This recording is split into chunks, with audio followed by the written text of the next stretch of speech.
जाजपुर जिलार प्रसिद्ध धर्मशाला महोत्सव आज उद्घाटन होईछि।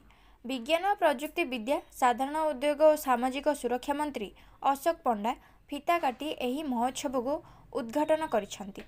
तांको सहित धर्मशाला विधायक प्रणव बलवंत राय जोग देथिले। एक निखुण कारुकार्य सह आलोक सजारे विशालकाय तोरण सह प्रभु लक्ष्मी नारायण पूजा पाउछंती। एही शांति मैत्री भाईचारार उत्सव दीर्घ 12 दिन धरी पालन कराजिबो। राज्यर विभिन्न आड़ू बहुत दुकान मान एही उत्सव रे पड़िअछि। प्रत्येक दिन विभिन्न रंगारंग कार्यक्रमर व्यवस्था करा जायछि। ब्यूरो रिपोर्ट जिला खबर।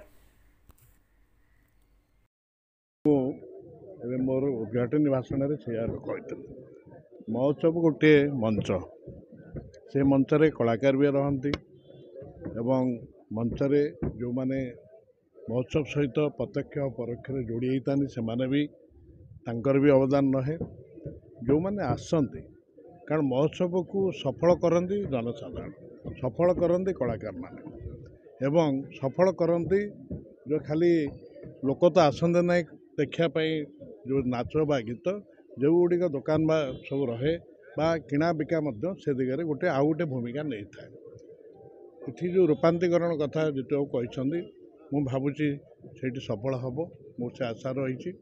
कारण जदि गोटे जिनस को आम आगे नवा ताले महोत्सवटी आहरी अधिक जनप्रिय हम। 12 दिन भी चलुची एवं विशेषकर जनवरी पर जो कलाकार माने आसबे निश्चित भाव से दर्शक मानकर मन मोहिबे एवं तांकर कला उत्तम कला प्रदर्शन करेंगे एवं जमती अधिक अधिक लोक बा दर्शक सामिल हेबे एवं तार आजिकल गोटे मेला जो हो महोत्सव हो तार अलग दिग भी आसला। तेणु आम जिते लोक आकृष्ट करिपरिबा एवं ये अंचल गोटे निर्वाचन मंडली रे रही ये राजधानी भुवनेश्वर नुहे बा कटक नुहे।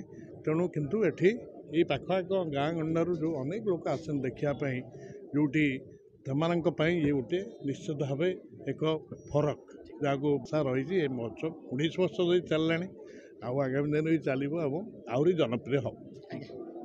धर्मशाला महोत्सव 18 वर्ष पूरी 19 वर्ष पदार्पण कर नाबालक साबालक होती। धर्मशालावासी सहयोग अच्छी। धर्मशालावासी हिंदू मुसलमान भाई भाई मिलमिशि ये कार्यक्रम करती समस्त सहयोग अच्छी। महोत्सव कमिटीर सहयोग अच्छी। समस्त माननीय विधायक जो नुआ कलेवर देइछंती माननीय विधायक उद्यम एणु जो कार्यक्रम होची समस्त सहयोग होची। प्रत्येक दिन ये जो अच्छी आमर नाच गीत कलार प्रदर्शन सबुदिन 25 तारीख रु 5 तारीख पर्यंत सबुदिन कार्यक्रम अच्छी। समस्त सहयोग कार्यक्रम चली